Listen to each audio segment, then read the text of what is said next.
Bugün Steam'de herkesin konuştuğu 6 oyunu tek videoda mercek altına alıyorum. Windrose, Slay the Spire 2, Apex Legends, EA Sports FC 26, Marvel Rivals ve PUBG Battlegrounds. Neden bunlar? Çünkü her biri şu an 10 binlerce oyuncuyu ekrana kilitlemiş durumda. Birazdan her biri için şunu net göreceksin. Nasıl bir deneyim sunuyor, kime göre ve sayılar ne anlatıyor? Sonda da hepsini yan yana koyup hangisinin sana göre olduğunu bulacağız. Hazırsan başlıyoruz.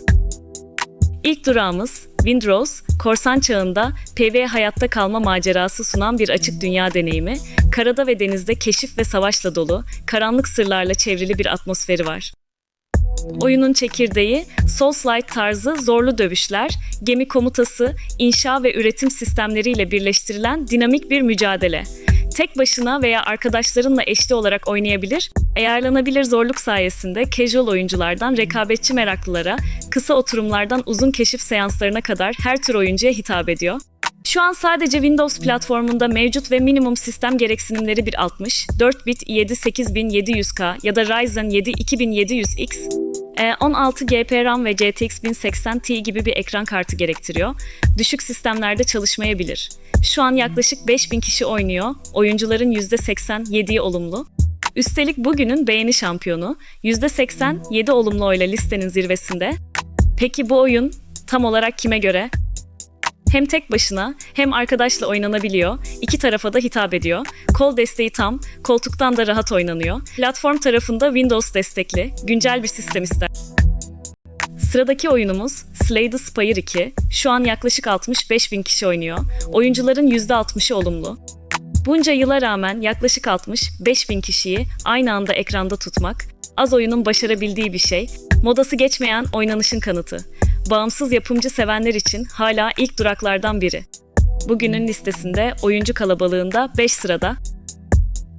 Peki bu oyun tam olarak kime göre? Hem tek başına hem arkadaşla oynanabiliyor, iki tarafa da hitap ediyor, kol desteği tam, koltuktan da rahat oynanıyor, platform tarafında Windows, Mac, Linux destekli, sistem gereksinimi abartılı değil, orta halli bir bilgisayar genelde yetiyor. Şimdi sırada Apex Legends, ödüllü ve ücretsiz oynanan bir kahraman nişancı oyunu olarak, yeteneklere sahip efsanevi karakterlerden oluşan bir kadroyu deneyimleme fırsatını sunuyor ve bu da oyunculara heyecan verici bir his veriyor. Oynanışın çekirdeğinde stratejik takım oyunu ve yeni nesil kahraman nişancı ve Battle Royale'in yenilikçi oynanışı yer alıyor.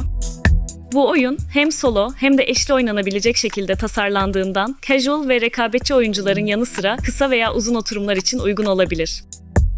PC platformunda oynanabilen Apex Legends, minimum 64 bit işlemci ve işletim sistemi gerektirdiğinden düşük sistem şartlarına sahip oyuncular için uygun olmayabilir. Oyuncuların genel görüşü, Apex Legends'i oldukça beğendiklerini gösteriyor. Oyuncuların %68'i olumlu yorumlar yapıyor ve şu an yaklaşık 73 bin kişi oynuyor. Bu da oyuna büyük bir ilgi olduğunu gösteriyor. Apex Legends'in sunduğu heyecan verici ve stratejik oyun deneyimi, oyuncuları cezbetmeye devam ediyor. Bugünün listesinde oyuncu kalabalığında 4 sırada. Peki bu oyun tam olarak kime göre? Bu oyun en çok arkadaş grubuyla parlıyor, kol desteği tam, koltuktan da rahat oynanıyor, platform tarafında Windows destekli, güncel bir sistem ister.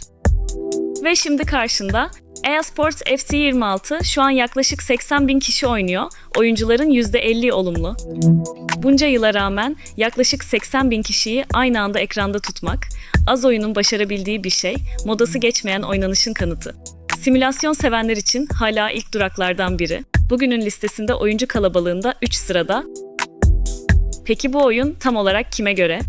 Hem tek başına hem arkadaşla oynanabiliyor, iki tarafa da hitap ediyor, kol desteği tam, koltuktan da rahat oynanıyor, platform tarafında Windows destekli, güncel bir sistem ister. Listenin bir sonraki konuğu Marvel Rivals, süper kahramanlarla dolu bir takım tabanlı PvP nişancı oyunu, Marvel evreninin sürekli değişen savaş alanlarında hızlı ve adrenalin dolu bir his veriyor.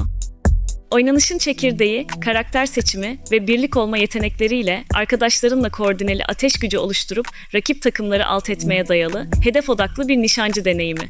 Oyun, Eşli ve çok oyunculu modlarıyla hem solo hem de co-op deneyimine açık, rekabetçi PvP'yi seven oyunculara hitap ederken, oturumları genellikle kısa ve hızlı maçlarla ideal olduğu için casual oyunculara da uygun. Şu an sadece Windows platformunda mevcut ve minimum sistem gereksinimi Windows 1060 4-bit, Intel Core i5 6600K, AMD Ryzen 5600X, 16 GB RAM ve GTX 1060, AMD RX 580, Intel Arc 380 gibi orta seviye bir ekran kartı.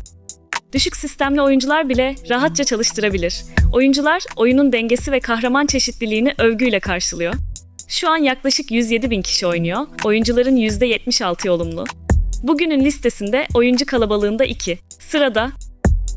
Peki bu oyun tam olarak kime göre? Bu oyun en çok arkadaş grubuyla parlıyor, kol desteği tam, koltuktan da rahat oynanıyor, platform tarafında Windows destekli, güncel bir sistem ister. Son olarak PUBG Battlegrounds şu an yaklaşık 191.000 kişi oynuyor, oyuncuların %60'ı olumlu. Bunca yıla rağmen yaklaşık 191.000 kişiyi aynı anda ekranda tutmak, az oyunun başarabildiği bir şey, modası geçmeyen oynanışın kanıtı. Aksiyon sevenler için hala ilk duraklardan biri. Bugünkü listenin oyuncu rekoru da onda. Peki bu oyun tam olarak kime göre? Kol desteği tam, koltuktan da rahat oynanıyor, platform tarafında Windows destekli, güncel bir sistem ister, oyuncu nabzı da net, %60 olumlu. Şimdi hepsini aynı teraziye koyalım. Anlık oyuncu sayısında zirvede PUBG Battlegrounds var, yaklaşık 191.000 kişiyle. Ama kalabalık her şey değil. Beğeni oranında ipi göğüsleyen Windrose, %87 olumlu yorumla. Hemen arkasında Marvel Rivals geliyor, yaklaşık 107.000 oyuncuyla fark sanıldığı kadar açık değil. Yani tercih senin. Kalabalık ve canlı bir dünya mı, yoksa oyuncuların kalbini kazanmış bir deneyim mi? Gitmeden hafızanı tazeleyelim. Bugünün tablosu tek nefeste. PUBG aksiyon cephesinde yaklaşık 191.000 kişiyle, Marvel Rivals aksiyon cephesinde yaklaşık 107.000 kişiyle, EA Sports FC 26 simülasyon cephesinde yaklaşık 80.000 kişiyle, Apex Legends aksiyon cephesinde yaklaşık 73.000 kişiyle, Slay the Spire 2 bağımsız yapımcı cephesinde yaklaşık 65.000 kişiyle, Windrose aksiyon cephesinde yaklaşık 5.000 kişiyle. Hepsi canlı istim verisiyle, saniyesi saniyesine bugünün fotoğrafı. İşte günün 6 öne çıkanı. Peki sana göre hangisi zirveyi hak ediyor? Yorumlara yaz, tartışalım. Her gün taze istim verisiyle buradayım. Kaçırmamak için abone olmayı unutma.